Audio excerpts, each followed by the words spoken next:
세상에 떠도는 기묘한 괴담들. 첫 번째 이야기, 눈알이 없는 소름 끼치는 여자. 저는 귀신이나 기묘한 일이라고는 한 번도 겪어본 적이 없는 영능력 제로의 인간입니다. 귀신의 존재를 맹신하지도 않는 중립적인 태도를 취하고 있으니 참으로 아이러니한 일이기도 하지요. 하지만 그런 저에게도 가위 눌림에 시달려야 했던 때가 있었습니다. 중학교 때부터 고등학교 때까지 어떤 아파트에서의 5년간 저는 거의 매일같이 가위에 눌려야 했습니다. 가위가 현실인지 아니면 꿈속에서 제가 만들어낸 영상의 일부인지 알 수는 없지만 가위에 눌린 상태에서 접하게 되는 상황은 상당히 기이한 것들이었습니다. 언젠가 가위에 눌린 상태에서 천장을 본 적이 있는데 천장에 사람 얼굴이 부조처럼 불쑥 튀어나와 있는 것이었습니다. 그리곤 천장에서 증식해가는 얼굴들. 그 뒤로는 가위에 눌린 다음부터는 눈을 뜨지 않게 되었습니다. 무엇이 저를 지켜볼지 두려웠기 때문이죠. 하지만 눈을 뜨지 않자 공포는 귓가에서 들려왔습니다. 가위에 눌려서 몸이 움직이지 않는 상태에서 귓가에 알 수 없는 소리가 들리기 시작했습니다. 그 소리들은 어느 날은 어린아이의 칭얼거리는 목소리이기도 했고 어느 날은 할머니의 음침한 목소리이기도 했습니다. 그렇게 몇 년간 가위에 눌리다 보니 어느새부터는 잘 때쯤에 가위가 오겠구나라는 느낌을 미리 알게 되었습니다. 자려고 누웠을 때 손과 발끝에서 느껴지는 미묘한 느낌. 그것을 느낄 때면 저는 몸을 뒤척이면서 가위에 눌리는 것을 막았고 그 뒤로는 가위에 눌리는 일이 없었습니다. 그런 어느 날이었습니다. 그늘도 손과 발끝에서 미묘한 느낌을 받았습니다만 너무나도 피곤했던 모양인지 몸을 움직이지 않고 그대로 있었습니다. 그리고 나서 잠이 들었던 것 같습니다만 누군가 나를 지켜보고 있다는 생각이 들었습니다. 사람의 시선이라는 것은 자다가도 무시 못할 느낌이기도 하죠. 그래서 계속되는 그 위화감에 저는 자다가 눈을 뜨고 말았습니다. 방 안이 어두워서 잘 보이지 않았지만 제 옆에 어떤 여자가 다소곳하게 앉아 있는 것을 보았습니다. 처음에는 어두웠기 때문에 여자가 앉아 있는 것만을 알 수 있었습니다만 점차 제 눈이 어둠에 동화되었을 때 저는 정말 경악할 수밖에 없었습니다.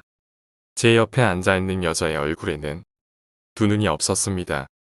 말 그대로 눈알이 파여진 채로 시선이 저를 향하고 있었습니다. 그리곤 눈알이 파여진 그곳에선 어느새 피가 흐르고 있었습니다.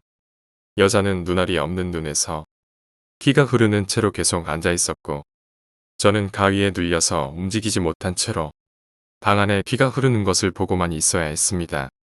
그렇게 긴장된 분위기에서 10여 분 정도가 지났을까요? 그제서야 전 가위에서 풀릴 수 있었고 그때 여자는 이미 사라지고 없었습니다. 그날 이후부터는 가위에 눌릴 것 같은 느낌이 오면 피곤하더라도 몸을 돌려서 자고는 했습니다. 그리고 현재 사는 곳으로 이사 온 후로는 가위에 눌리는 일이 단 한 번도 없었습니다. 두 번째 이야기, 가위 눌림으로 착각했다. 그림자 인간은 미국과 캐나다 등에서 유행하는 괴담으로서 심심치 않게 목격담이나 실종 사건이 발견되고 있습니다. 2000년 12월 10일 미국의 워싱턴주에서 자영업을 하던 로버트 오르크는 괴이한 경험을 하게 됩니다.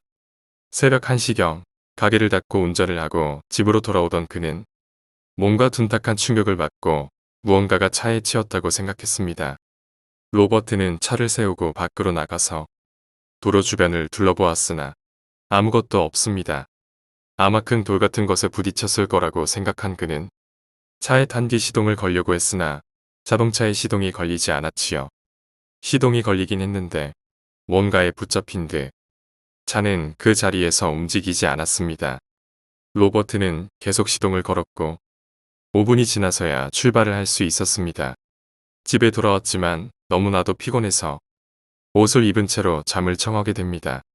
그리고 잠이 든 뒤 얼마 후 잠결에 누군가 자신의 어깨를 툭툭 친다고 느낍니다. 그는 순간적으로 눈을 떴으나 갑자기 몸이 움직여지지 않는 기괴한 체험을 합니다. 그는 처음엔 가위라고 생각했으나 왠지 여타 가위와는 달랐습니다.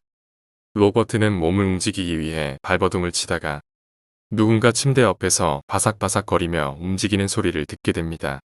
그는 소리가 났던 쪽으로 눈동자를 움직였고 어두운 방 안에서 무언가가 자신의 눈앞에서 움직이는 모습을 보게 됐습니다. 그의 눈에 보이는 건 약 120cm 정도 되는 인간 그림자 형태의 괴물체입니다. 형체만 있을 뿐 몸은 반투명했고 몸은 칠흑같이 검었지요.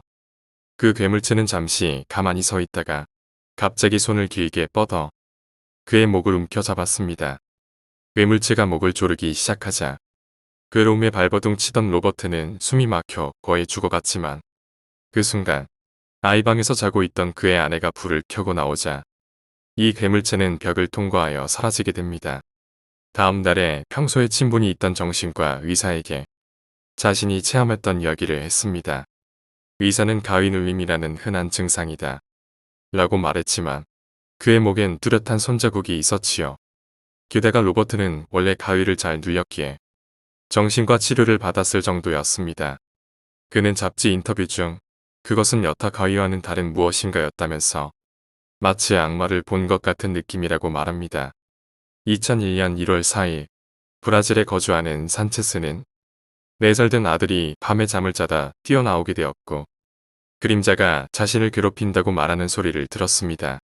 그는 그럴 리가 없다며 아들을 데리고 침실에 들어갔는데 갑자기 아들이 울음을 터뜨리며 적이 있다는 말을 하는 것을 듣고 문제의 방향을 쳐다봤습니다.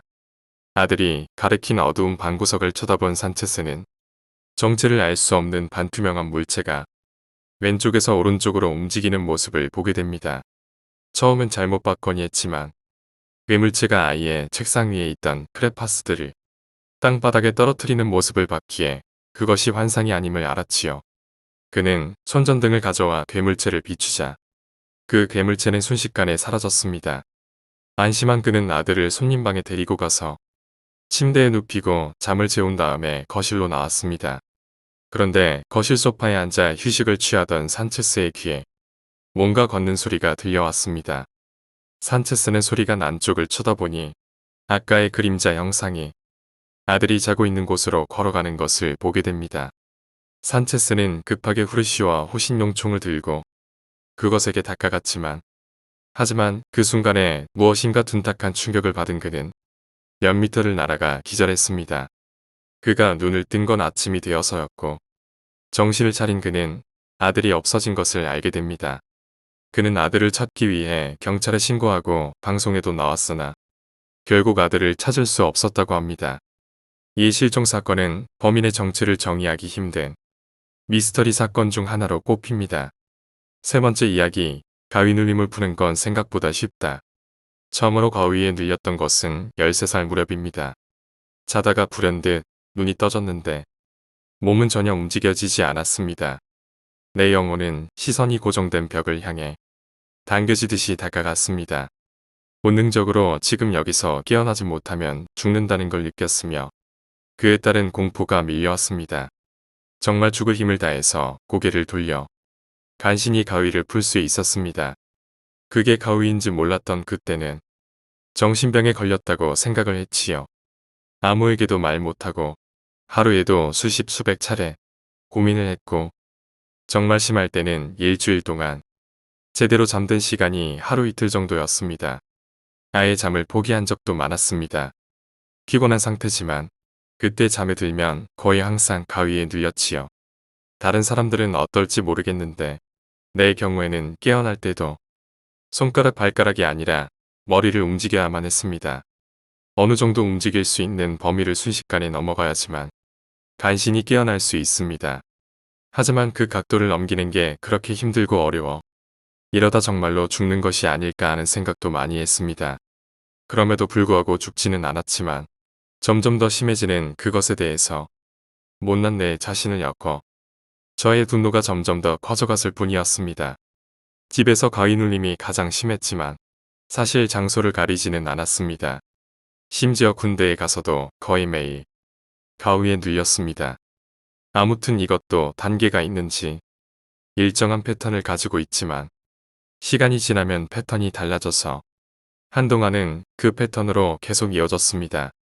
처음에는 눈에 보이는 가위, 흔히들 겪게 되는 사물의 왜곡 현상, 귀신을 정확하게 본 적은 없지만 옆에 자고 있던 사람이 돌아 누워서 웃는다든가 아니면 아는 사람이 개구리처럼 뛰어서 온다든가 하는 일은 있었습니다. 그 이후엔 엄청난 군중의 중얼거림과 알아들을 수 없는 괴상한 목소리들이 괴로움을 주었지요.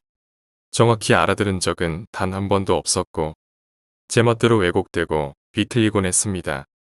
굳이 표현을 하자면 눈만 간신히 움직이는 상황에 엄청난 목소리들의 무게에 의해서 점차 아래로 깔려버리는 느낌입니다. 어느 정도 그게 익숙해지면 꿈과 이어지는 가위에 눌렸습니다. 이때는 주로 돌아가신 할머니가 범인이었습니다.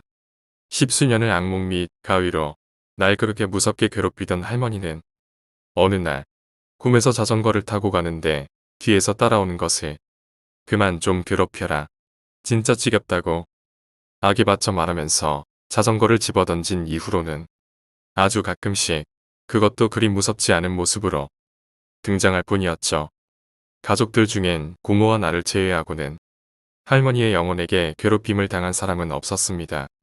나름 대처한다고 베개 밑에 가위를 깔아놓는 방법도 써봤는데 거의 대부분은 효과를 봤지만 혹시라도 가위에 눌리는 날에는 가위에 눌리지 않았던 날까지 합쳐져서 고통을 몰아서 당했습니다.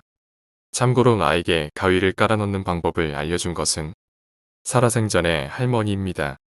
이후에는 미친 듯한 분노로 가위에 눌리면 욕을 하고는 했습니다.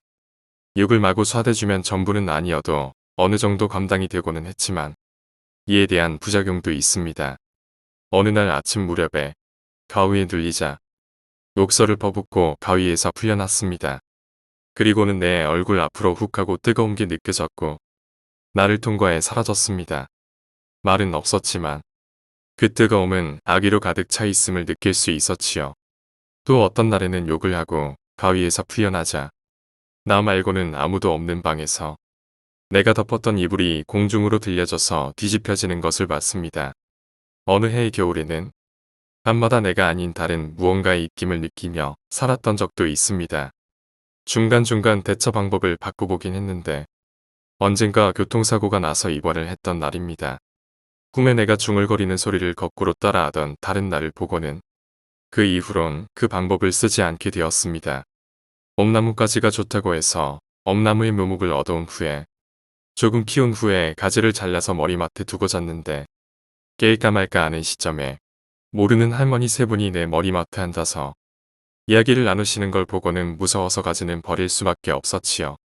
세월이 좀 지난 지금은 다른 방법을 쓰고 있는데 그 덕분인지 예전만큼 심하게 눌리지는 않습니다. 그렇게 살이 안 찌는 체질이었던 내가 15kg나 불었다면 말을 다 한 게 아닐까요? 천성적으로 기가 약해서 그럴 수밖에 없다는 것을 알지만 죽기 전까지는 결코 끝나지 않을 싸움이 될 거라는 것도 잘 알고 있습니다.